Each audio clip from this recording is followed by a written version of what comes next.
everyone, this is WABC Chief Meteorologist Lee Goldberg, and this is Wake Up Weather on ABC7NY and For Weather or Not, sponsored by TD Bank. Well, some changes after an incredible stretch of weather.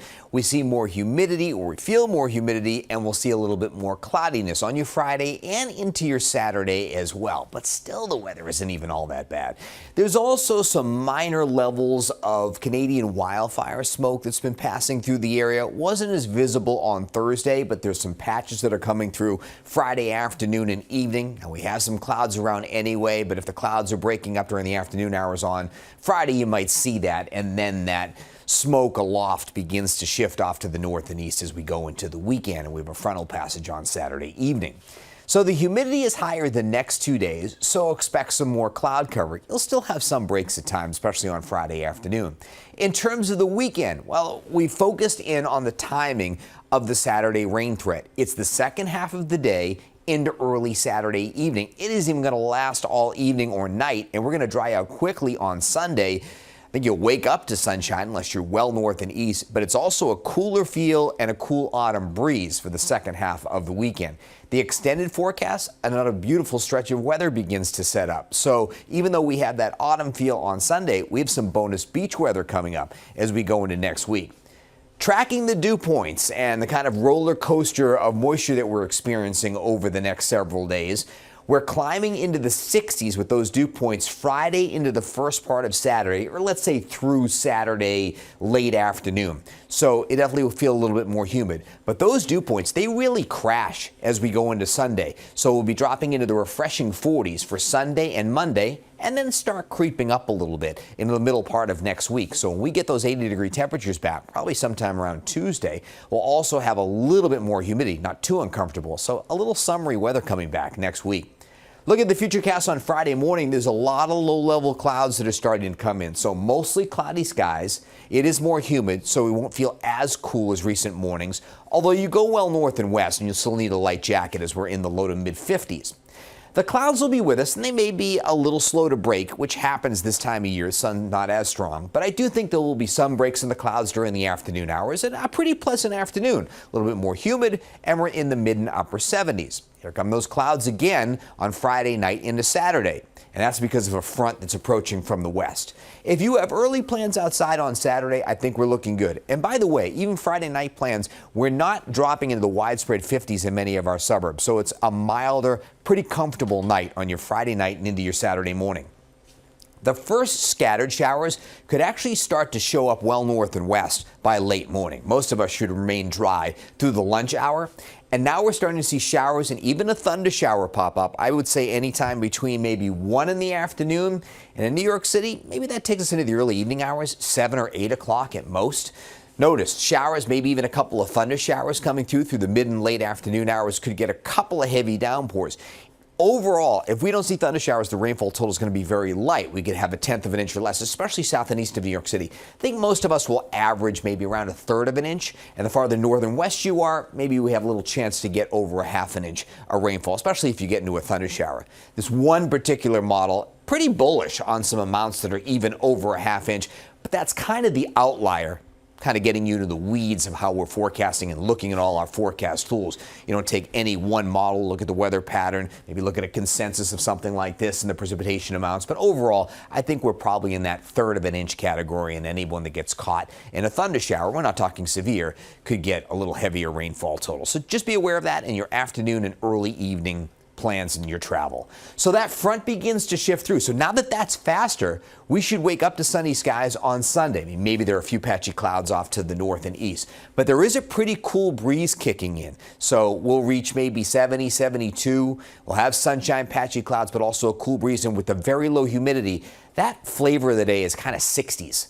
During the day on Sunday. As high pressure moves in closer on Monday and that cold pool of air starts to lift out, sun and a few patchy clouds, and we warm into the upper 70s after a cool morning.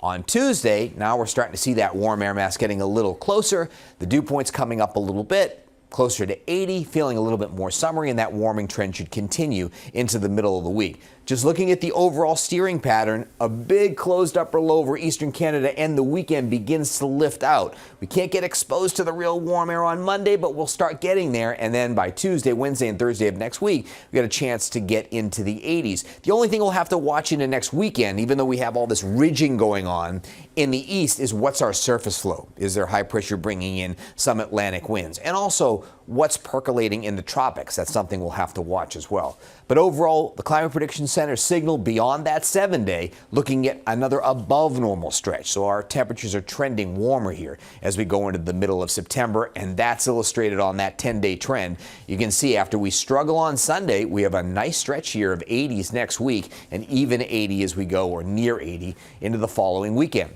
Now, the precipitation thread is interesting. Right now, the signal through the mid-month is for below normal, but notice all the above normal activity in the southeast. We've had some stalled fronts along the Gulf Coast, but does that indicate an uptick in some of the tropical activity? Let's address that in a moment. First, we look at the drought monitor, which comes out every Thursday. No surprise that we don't have any issues here. There's actually some pretty severe drought all off to our west across southeastern Ohio and West Virginia, and we have some dryness across southern New Jersey, not technical drought. But we are going through a dry pattern. September's had a trace. I know it's awful early in the month. It's about a half inch below average. For the year to date, we're actually a little above normal by a few inches. Our reservoirs are running 4% above normal in capacity, which is good news. But there's really not much rain along the way. Outside of that shot, Saturday afternoon and evening, we're going to go into another dry stretch that will take us through much, if not all, of next week. Now, once you go into a pattern where you have a dry stretch, what takes you out of that sometimes? Well, this time of year, you have to watch out for moisture from tropical systems. And while we've been talking about how unusually quiet things are, there are 5 areas of interest that we're watching around the tropical Atlantic right now. It's actually one that's not too far from home off the Outer Banks. We're watching the Gulf, the Caribbean, and of course, the Eastern Atlantic. Now, that low pressure that's off the Outer Banks is producing gale force winds. It's a pretty healthy looking circulation and could get at least some tropical characteristics over the next day or two, where there's a 30% shot of some development. It's unlikely it gets named, but it looks pretty impressive and will on satellite as it goes by Friday into Saturday, but it'll be well offshore. It is kicking up the surf. It's also causing dangerous rip currents, so just be aware of that if you're trying to get in bonus beach time. And initially, it's holding off that front to the west, but it looks like it's getting out of the way in time that front comes through quickly during the day on Saturday. There's another disturbance that will continue to soak parts of Texas and the Gulf Coast, and another system over the Caribbean could develop in the southwestern Gulf of Mexico next week. Again, that's a very small chance. There are other waves with small chances of development, and we're going to watch these two into early next week. Watch this. There's the storm off the Carolinas, headed into Atlantic Canada, the Canadian Maritimes over the weekend, the broad area of low pressure in the Gulf, and then watch these 2 areas of spin that try to get going here. By the time we get into early next week, we'll watch a couple of weak areas here. And is there some development off the southeast coast late next week? One out in the far Atlantic. So we'll have to see what that does and if there's any influence, at the very least, some rough surf along the east coast. But does any of that moisture get drawn northward? Right now, it doesn't indicate that. And the most formidable chance would be a wave that kind of recurves in the Atlantic. So nothing threatening just yet, but just a lot of stuff to monitor offshore.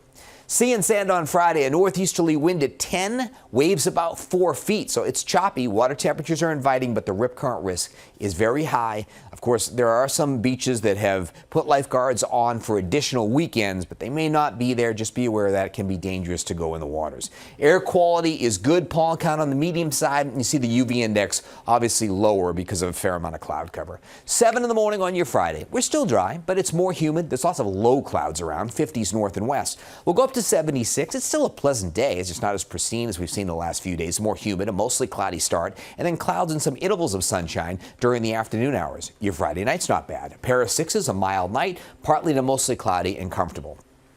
All right, so for your weekend, Sunday's the better day. I mean, it's the sunnier day. Saturday could get off to a dry start early.